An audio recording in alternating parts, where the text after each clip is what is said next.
Prepare to stream. Woo! Stream. We've got it. Okay, let's do it. Hello, Got everybody. it. We're on. It's 2022. Hello. Happy New Year. Happy New Year.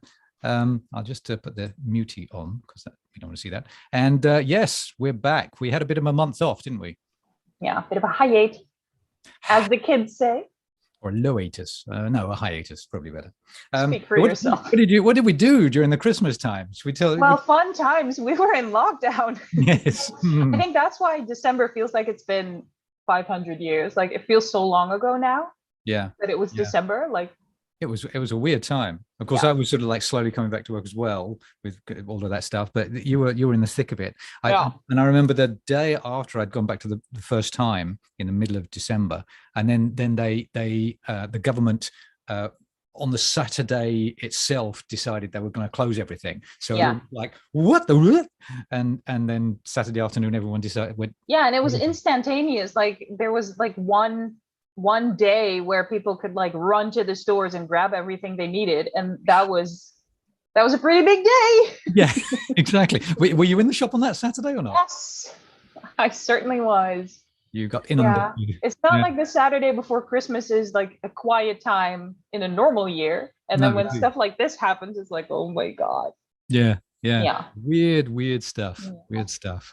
So lockdown happened, and then we had the inventory. Of course, we didn't see that, of course, but then of course people were all locked down, so we could do it at our own pace. That was kind of okay.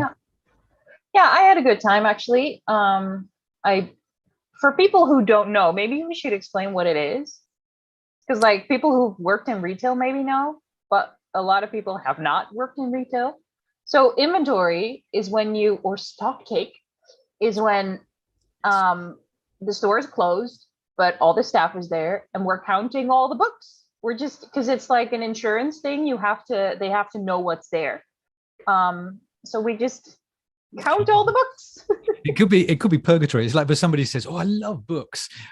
I would say if you can do an inventory after the day and you can still say you love books, then you are a book. Then you pass the test. Yeah, because you kind of go to sleep that night and end up dreaming of counting books. It's just tallies in front of your eyes. 4 times this one European, 4 times that American. Oh, yeah, absolutely. I did LEIDSCHENDAM with Jouke on the Wednesday, just the two of us, and that was pretty intense. Like we're quick. We're both very quick counters, but oh my god, it's a whole store and it was just the two of us. Wow. So that was fun. Wow. And then there were 2 more days in The Hague, so spreading it out. We normally do it on one day in Amsterdam anyway, in The Hague as well, I think. Yeah. And we have a day that day the shop is closed. It's one of the few days the shop is actually closed all day. Otherwise we're open 7 days a week, as if people didn't know that already. And this year, of course, we spread it over 2 or 3 days, which was kind of handy. But then that spirit of like, okay, let's do it in one day. We've gotten used to it now, and it goes. Yeah, it does start to drag a bit. Like after 2 days, you're like, oh, I'm so tired, my back hurts. Oh no, not that. Yeah. Anyway, so we've done that, so that we know how many books we've got in the shop and how much we sold and bloody. A lot. There's a lot. We're doing pretty good actually as a bookshop. Because people love books, which is great. Talking of which, should we talk about books? Maybe we should talk about some books. Okay. Have you got a book you want to talk about? Actually, I do. Go on then, Iris. I found thanks. I found it today in the store. It's called A Clockwork River by J.S. Emery. I think that's how you pronounce it. Emery.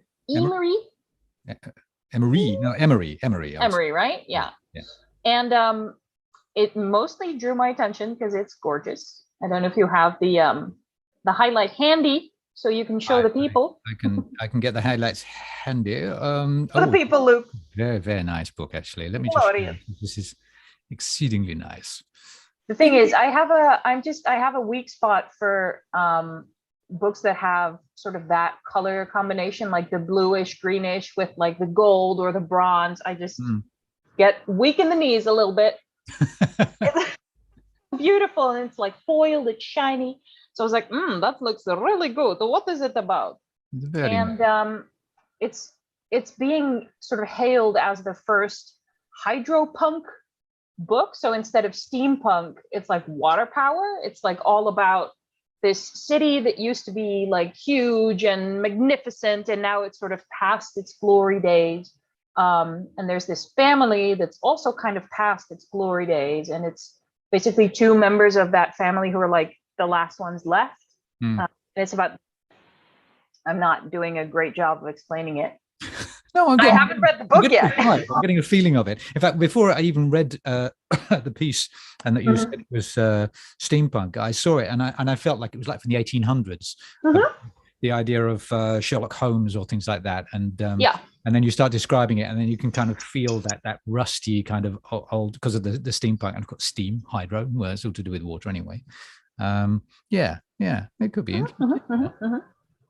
With a little rivery thing going on in the middle of it. Yeah, I also really like the idea, because a lot of fantasy, like classic fantasy, is about either, you know, you have these long lost civilizations that are sort of, you know, half gone from memory, or there's something like there's a build towards something big, like there's a king or something, like a huge city or something. And I like that this is sort of like past its prime, you know what I mean? Yeah. Like, yes, we've been there, but now it's kind of shit. Yeah. I don't know. I enjoy that. Yeah. The remains of the day. I don't know, the other passing of things after it's reached its prime. It's a bit which again, you know, that rusty old kind of steampunk anyway has that feel about it. Sure. Yeah. I quite like the okay. And angle. It sounds like fantasy to me, so it will be in the fantasy. So find it. It's in trade paperback, I see. 20 yes, it's a biggie. Yeah, it's like a thick one as well. I mean, it's a big book. You can imagine. Yeah. It seems to be the thing to do these days. Yeah. Well, I mean, I've been on a bit of a novella binge last year, which I have every intention of continuing, because I'm just like continuously super impressed by how well they're done. Like, because usually when it's a sci-fi or a fantasy novella, the author manages to put like this whole world into like a few pages, because you only have 100 or so pages. You don't have the room to do like elaborate world building. Right. And for some reason it still happens. So that's so impressive to me. But also, I've been also kind of wanting to get back into like thick fantasy and sci-fi books, just because it's like comfy. You know what I mean? You can just disappear into it for a week. Right. Yeah, that's the thing. Yeah, with books, thicker books. For me, that's the problem almost, because I get sucked into the world. Yeah, and I can be sort of the book's sort of somber, sober, and dark and stuff like that, and I'll be wandering around for weeks being dark and somber. The gloomy. The gloomy. I mean, I should only read happy books, I guess. But anyway, there you go. Nah. I'll just. That's boring. Yeah. Dark and gloomy, like. Why not? Yeah, that sounds an interesting one. Well, I've got this. Which one should I pick? I shall pick a diametrically opposed one. Music is History by Questlove. Okay. This was on my quest to ask my colleagues what's new. Big Max on the ground floor at the ABC in Amsterdam came up with this one. Music is History by Questlove. And I know who Questlove is, but quite handily, Iris doesn't. So I'll say Questlove is a drummer. He's actually does a lot more different things, kind of like a musical octopus. Best known being the drummer and the band leader for what's his name? I wrote it down. Jimmy Fallon, the talk show. Oh, okay. Ding. Then you know, the guy just sits there, and he's like a bit of a large guy, and just sits there as if he's like, you know, tapping his fingers. Very cool. Table. Very cool guy with a knitting needle in the back of his head or something, or one of those afro combs or something. Yeah. If I did that, it would just fall out of my hair because I had shit white hair. So, but he does other things like write books, and he's actually apparently written this book. No ghostwriting going on, so that's pretty.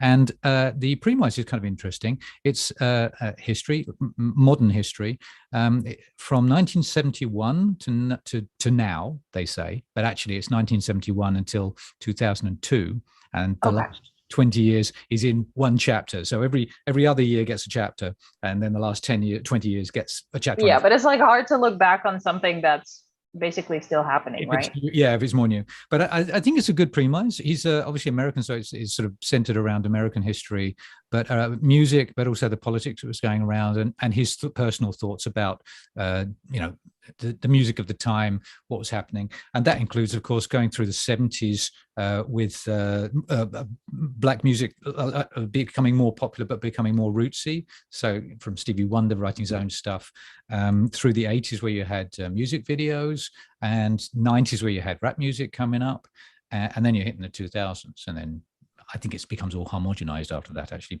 So it's a modern history of music, basically. Yeah. Okay. Yeah, history of pop music, you could say. Right. Okay. Coin it. Cool. Yeah, and I'm reading bits and bobs, looking in it, just to cover, and I'm going, oh yeah, I remember that, because basically we're the same age. So I was born in the 60s, and he was born in the 60s, and I don't remember things until about 72. So yeah, but again, like I said, I'm English, so I get the English side, and some of the things he connects with, I know as well. But so it's an interesting book. I kind of liked it. That sounds cool. Yeah, and as he says himself, history books he always found kind of boring, the idea of history. But so he's trying to, but he wants to talk about it, so he's trying to make it interesting, and I think he does. He does it in an interesting way. So there you go. So that's cool. Is hardback, €32, just come out, and not requested, suggested by Big Max on the ground floor. Big Max. Worth a look at. Yeah. Irish original and Big Max. So there you go. I always call him Maximilian because that's actually his name. I'm not sure if I'm allowed to announce that to the internet, but yeah, I'm not sure either. Yeah. What about the other Max? Because we have Little Max, who's also really tall, but he's just the new one, little one, because he's younger.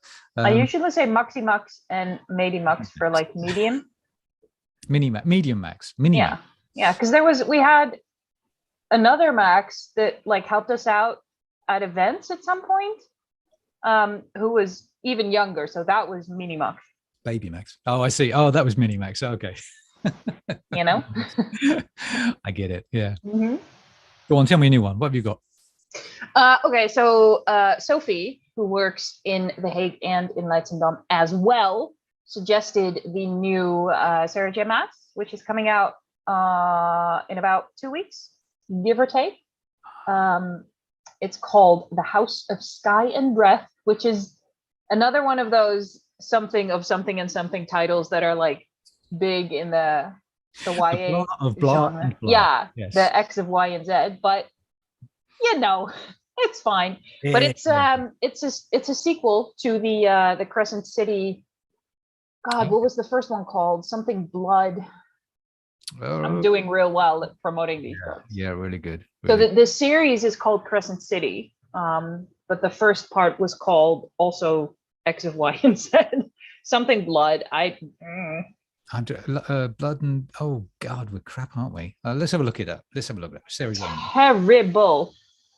Sarah J. Maas. Is it Sarah with an H? Yes. Throne of Glass, Court of Frost and Starlight. No. I think so. No, that's another series. Oh shoot.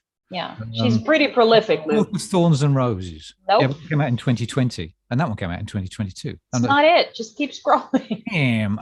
Let's put it publication date. Then we should get it. Corte de Mas. Here, there it is. House of Earth and Blood. Nah, there you go. You had the blood right. Yeah. See. Good. So that was the first one. Yeah. And then oh look, you see here, you can see this. This is the blue cover is a bit boring, but I don't think it's going to look boring and blue. Yeah, no. It's going to look like this other one here. Probably. With the sort of crescent moon. That makes sense. That looks very nice, doesn't it? The House of Sky and Breath. We have one of them. I wonder if it's going to be another chonker because the first part was pretty big. I get a feeling. Does it say how many pages? It doesn't. Yes, holy mother. We want your hats, young people. No, we were just talking about big books. Yeah. No, but apparently this series is a bit more dark and a bit more sort of mature than her other series. So I think that's nice as because obviously a lot of people get into the YA series when they're quite young, like teenagers. Yeah. And as they age, I think it's nice that there's stuff to keep you connected to the same authors, just in a different vibe. Yeah, and I'm thinking like she also probably wrote them when she probably wrote them when she was younger too. Duh. That's how time works. Yes, linear time For just most tend people, to. my brain kind of goes backwards. I'm not sure, Yeah. but it seems that she would have written them when she was younger. But I guess that she's growing. She's growing as well with her books, but she's not remaining doing the same thing. If that's Yeah. true, that she's growing, wanting to grow herself, which is, as an artist, that's always interesting. If your public go with you, and if you keep writing stuff and change, that Yeah. are they going to carry on, or whether they go, oh, I like that stuff to begin with, but Yeah. so it's always difficult for an artist in any stages, but it's nice to see that she's moving on. Yeah, I mean, I guess it could go kind of either way. Like if you have a very sort of loyal fan base, and they're loyal because they like what you do, and then you start doing something else. I can imagine why some fans would be like, oh, but that's not why I liked you. This is not what I'm interested in. I get that. But I can imagine that there's also people who just are interested in the author as an author and not just in the works. So like they'll stick with her, sort of. Yeah. What it makes me think of, actually, now I'm thinking of it now, not many, but Pratchett, of course, was a phenomenal writer, Terry Pratchett. And throughout his life, he wrote all of those books all in the same world.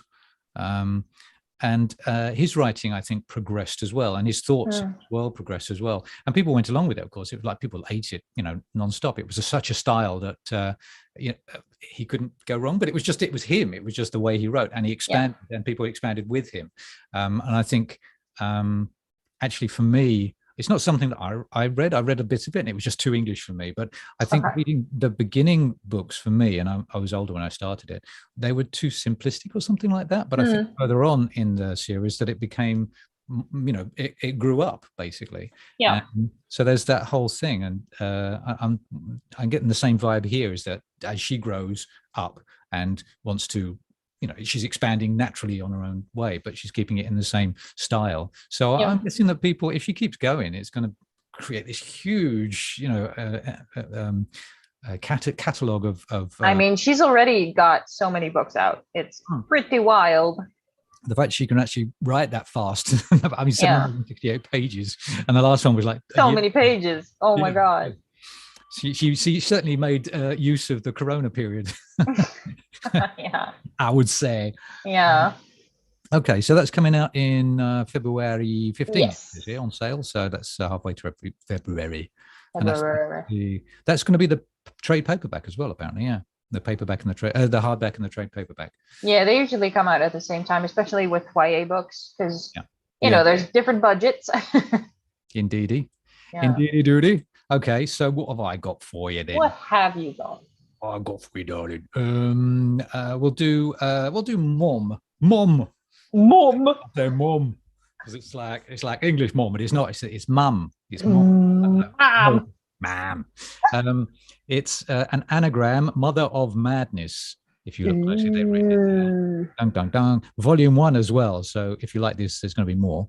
And the story behind this is that it's co-written by Emilia Clarke. We just get Mother of Madness by Emilia Clarke. Oh my God! As Marguerite Bennett and Marguerite Bennett and Layla Leys, I guess you'd say Leys.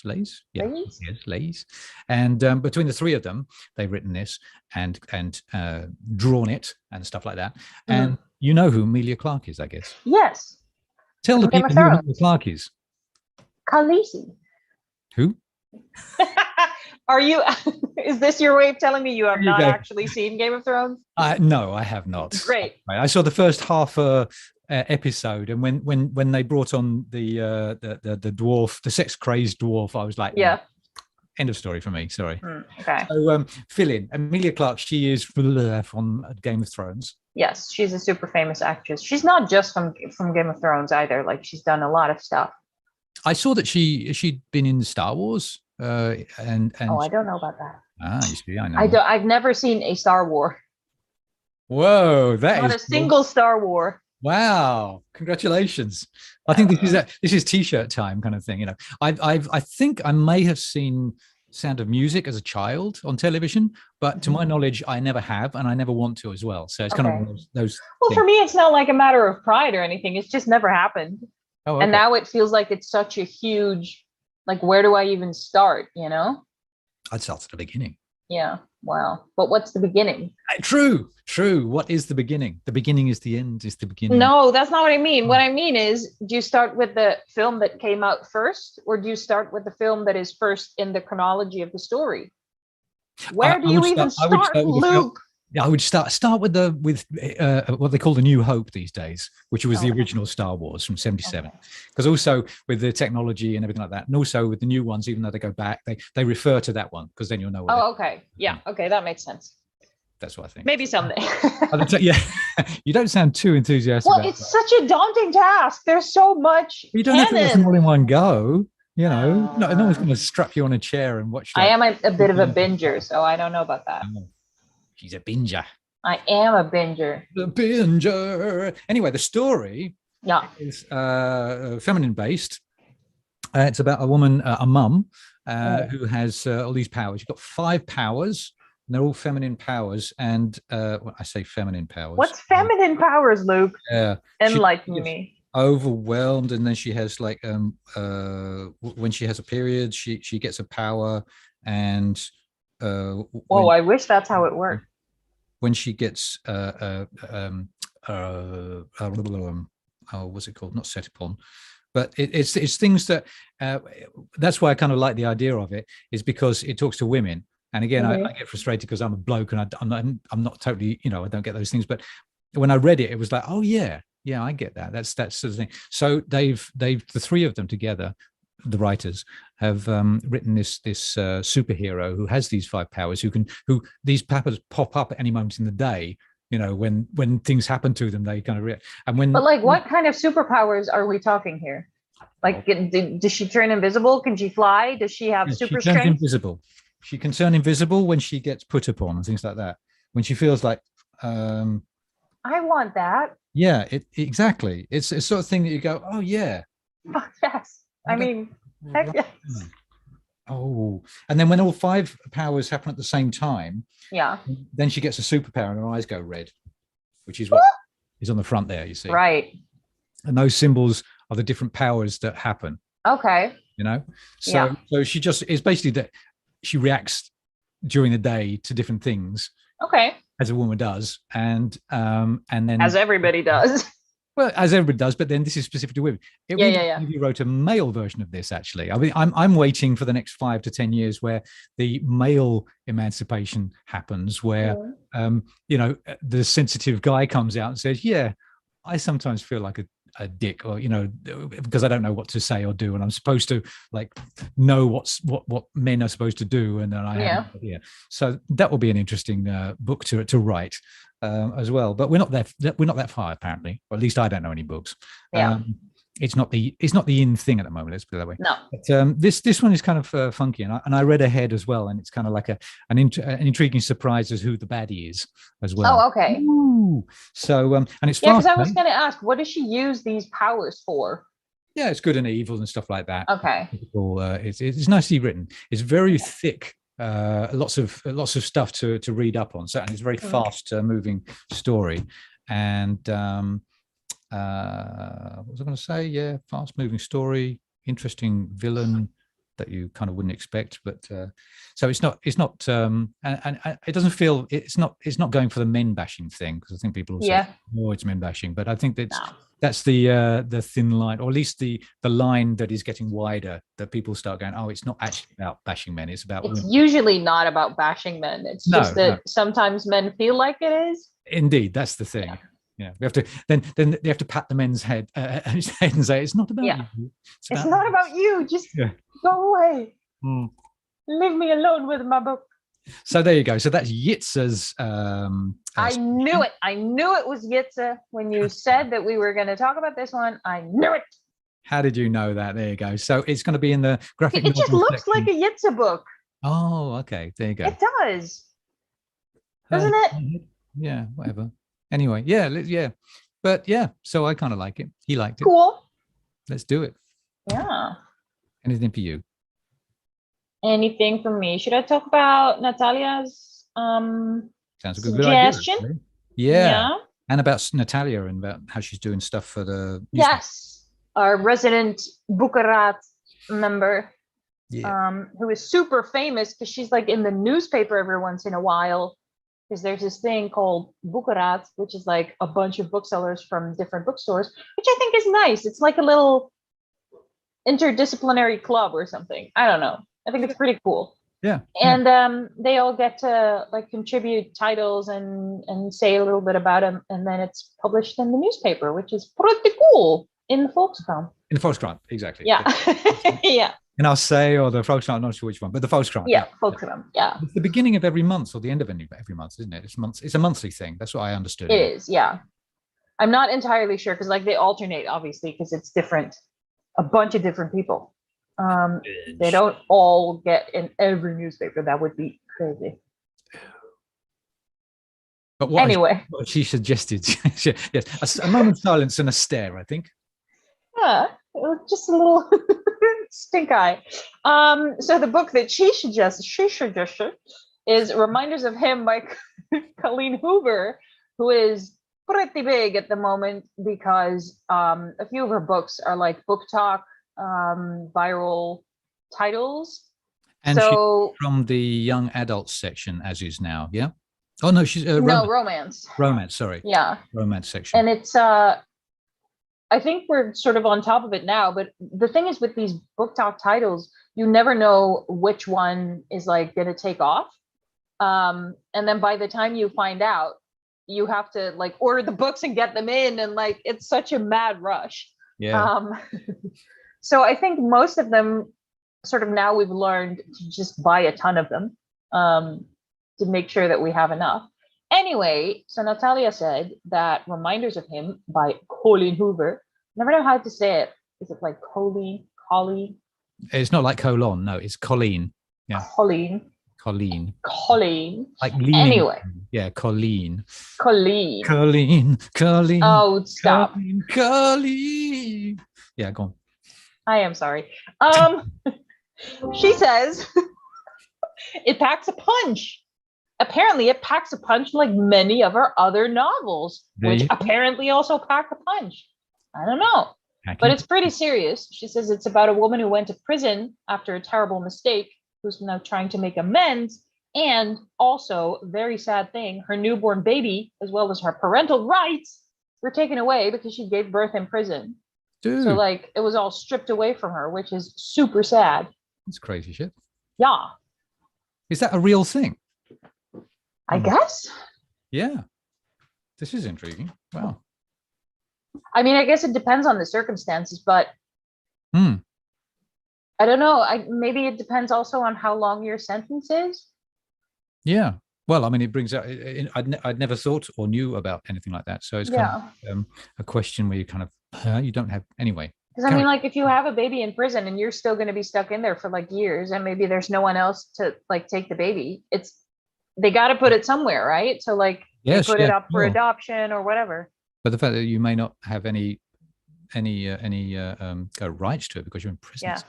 I mean, you should still be its, you are its mother. You have. Yeah. Anyway, so that, yeah. So quite a heavy premise, I would say. Yeah. Very pretty cover though. I love those colors. Yeah. You're into those colors. I like a good color. You do. Don't shame me. No. I'm not. That's not meant to be shaming. It's. I'm just pointing out a fact. I was not taken much by the cover, and until you pointed out the colors of it, and then it's like, they aren't pretty colors actually, but it does work on the shelf. When we put that up on the shelf, I definitely see it. So that's kind of intriguing. Yeah. So they work that way. It's a style. Also, it's also interesting to see the cover trends. Like how, because it can change pretty quickly. Like if you look at the covers from a few years ago of like what the big books were then, they look so different from the big books now. That's interesting. Yeah. I hadn't thought of that actually, but that's true.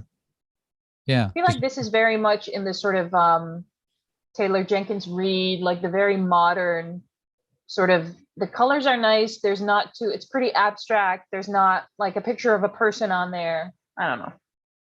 Yeah, well, big titling, big straight word. Big letters. Big letters you can read.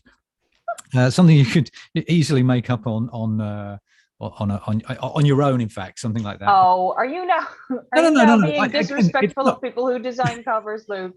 That's not a path you want to walk. You're mistaking the things I'm saying. I'm not putting it down. It's like I can see how it's made, and it's like, oh, I could do that. My premise to that is that I know there are a million people that say I can do that, but the person who did it is the one that actually wins because they actually did it. So these people win. And also if they started it. No, all right. Well, whatever you think, I don't care. Whatever you think, I know I'm straight. But it works. And also the suggestion with the birds, and also the birds cutting in as the opposite inside the words. That's very clever. Yeah. Which I only just saw this second, which is very clever. Well, there you go. See? So I'm enjoying it on multiple levels, my dear. It's very clever. Oh. It doesn't touch me so much, but God, all I said was the colors are pretty. Do you know? And I'll tell you what, this when I think of stuff in my head, I don't see colors that much. Oh. When you think of a rainbow, you can see a rainbow, I guess. You can see all the colors. When I see a rainbow, it's just like, I know it's circular. I tend to see sort of wire. Are you colorblind? I'm not colorblind, no. Not even a little bit, because a lot of men actually are. My father was. He couldn't see. He couldn't see the difference between red and green, and so he would buy the most horrendous red trousers. I love it. No, but that's red-green colorblindness is actually pretty common in men, especially. Yeah. That's what he had, but I can see that this is green and not red, you know, and that's over there is red and not green, as it were. Yeah. Okay. I'm good, and my keyboard is nice and red color as well. So. You have one of the fancy red ones? I do. It's not the Nord lead, but it's the other. Oh, it's better than a Nord lead. It's that. Okay. I can't see it because you're really tiny because you're sharing your screen. Oh, I'm sharing my screen. Let me unscreen. Yeah, so I can't see your red. You need to see my red keyboard. Can you see it a bit more? Oh, yes. It's a nice one. It's a Korg one. I've had it for about 12 years now. It's my favorite. Keyboard, or is it an electric piano? What do you call the difference? It's a keyboard with with sounds in it. Sure. Okay. So whatever you like, you know. Sounds great. It does sound pretty good. I wheedle on that all day long. You wheedle? Yeah, a wheedle. My camera's winking. It keeps moving when you're not touching it. Yeah, there you go. It keeps it interesting, doesn't it? So she says, "Are you putting me down?" Yeah. I knew it. Yeah. Okay. Let's see. We're waddling on. It's 8:05. Let's see if there's anything more to say. Do we have? Yeah, you do one more, and I think then we've done most of them. Okay. And then we'll fill out with the upcoming events after that. One more, which was actually suggested not only by Reinhard but by Klaartje. Whoa, two people. Two people, so it's a big one. It's Hanya Yanagihara. I've been practicing. That's real good. I first of all wasn't sure whether that was the name of the book or the person, but it's one of this as opposed to the book we just saw it's very pretty and nice, but I think it's really badly made, to be honest with you, the covering. I think the title is not very legible, which is a little dumb. Exactly. I mean, because it's a title. Can you see it? I mean, I know what it's called, but like. Yeah.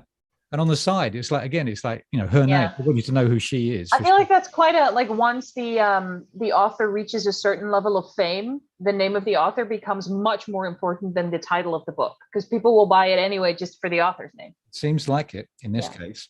So To Paradise. I have to say, author of A Little Life. So yes. If you haven't read anything from her, A Little Life is possibly another good title.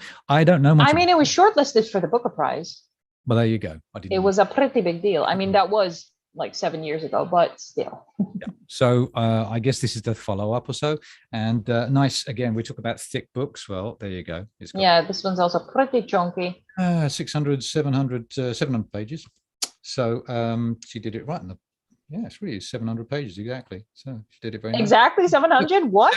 702 pages. Oh, wow. she did it. And it's... if I say alternate history, that already has a style and a form, so that's a bit difficult to say. But it's writing about history and the future in a different ways, things that might not have happened. So, but it's also reminded me, the premise reminded me of David Mitchell's Cloud Atlas, which was also spread over 2 to 3 centuries, I believe it was, writing from 2 centuries before, no, more 4 centuries, I think it was, writing 200 years in the past until 200 years in the future. This is writing from 100 years in the past, 100 years in the future. And there are 3 stories. There's the past, the present, and the future story. And she brings them all together at the end. It's where they match together. And that's kind of, David Mitchell's book was actually telling the past going forward and then going backwards. And so the finishing was actually ending up 200 years ago. Whereas this, they all kind of come together. But further than that, just the makeup of the thing is, I mean, he's also a very good writer, but otherwise they're very, very different stories. This is very much stories about, well, as they say, entanglement, you know, love, losses, families and stuff like that. But just very, I dove into it and read bits and bobs as well.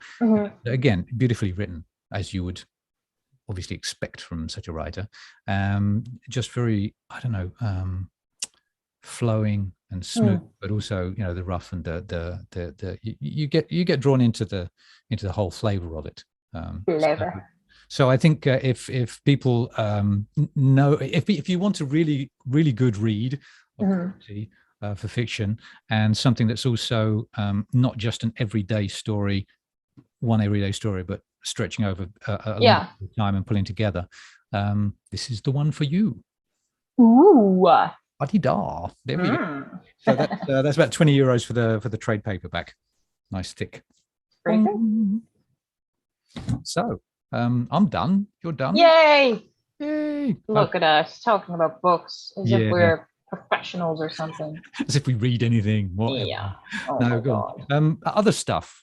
Go on. Tell us a few things that you've got on your list. Well, there's some events coming up. We have the trade-in days. It's kind of sort of far in the future, but we have the trade-in days in The Hague on March the 4th and 5th. The minor court, the major lift. Oh, you very good. Put that one in there. I was like the 4th, the 5th. I could just hear myself. Anyway, you can tell we're musicians, can't you? Yeah. The thing is, it's sort of like way in the future times, but you say that people need to. Well, a month is a long time. Anyway, the reason I'm so adamant in talking about it now is because people need to sign up if they want to come to the trade-in in The Hague and trade in their books for store credit, which who doesn't want that? They need to sign up. So you can go to the website. And what are you going to say? What was that? I was listening. I was intent. I was being sure you were. Curious. So sign up because of coronary times, I assume. Just so that we have an idea of how many people will be coming, because you'll be signing up for a specific time slot, which is only like 15 minutes. But it's just so that we can spread everyone out sort of over the day, and that we don't have a ton of people like crowding together if everybody decides, oh, I'm going to come in at 12. You know what I mean? Yeah, good to know. That's not good.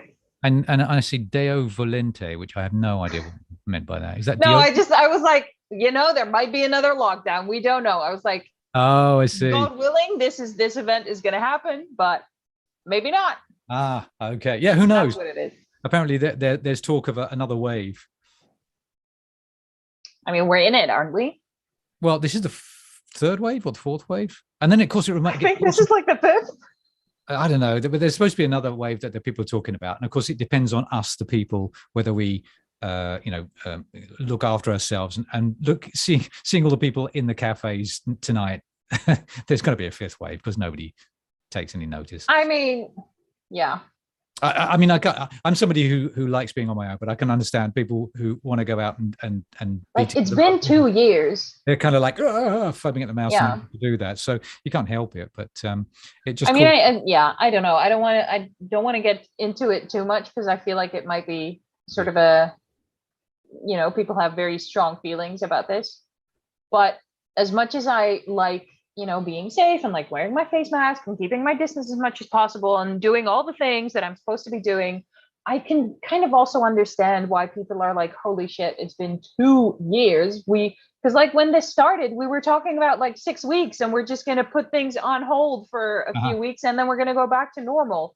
That obviously never happened. Also, when you say you think a month is a long time, I think what a month goes just like that. But there you go. Yes, but you're young. You just think what I'm saying is a lot can happen in a month. That's true. That's true. Especially now. So with like lockdowns and new measures and things change every week, so oh yeah, like that. Yeah. A lot can change between now and a month from now. But is what I'm saying. Change, as he said, making a great leap into the next subject, is the 50-year anniversary of the American Book Center. Ooh! Wasn't that clever?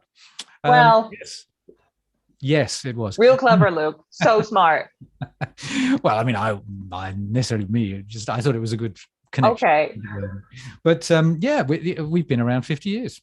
Yes. I've been around a bit longer. You've been a bit less. But there you go. Averages out to the ABC being around 50 years. Sure does. It was 1972 when it started in Amsterdam as a porn magazine selling site. We've come such a long way. That's a bit reductive. Porn to Hanya. So there you go. Yeah. We've grown up.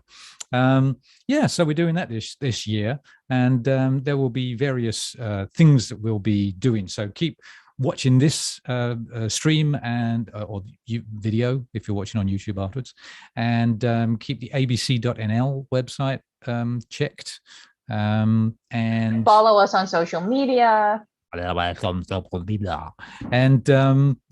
And we've got more stuff is going to happen on social media anyway, because we've got a new digital media group that we're going to be pushing lots of things on. So you'll hear more from us in general. Anything allegedly. Oh, as she moved into the camera.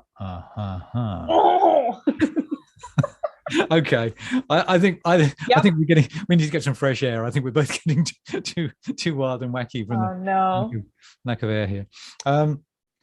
Okay, should we call it a day, darling? Yeah. All right then. I think we talked about a whole bunch of books. That was pretty good. I think we did very nicely. We kicked off our 22 part of the season very nicely, I think. This is number edition. Oh, we should also maybe say, I don't know if there are people who like watch this religiously every month, but next month we're sharing the day with the book club, the Amsterdam Book Club, which is also meeting online. So we'll probably start a little bit later. True. Yeah. And there's just let people know, book chats is on then the last Friday of the month on February, and we are on the last Friday of the month. And also I'll be doing for the first time open mic next week again. Oh really? I'm going to try that one. Oh my god. Yes, if you want to come along and have a whistle or something like that, that's perfect. You'll find us on the ABC website, again at abc.nl on the events page, and we're also on Meetup, so you can find us there as well. And it starts next Friday. It's the first Friday of February, and we're going to start at 6:00. Should be fun for an hour and a half. Yay! That's so fun. Guitar in, or poetry, or your videos. Yeah, should be nice. Should be nice. Should be. Right. So with that, we'll say au revoir to all the people on YouTube. Are we ready? 3, 2, 1. Bye.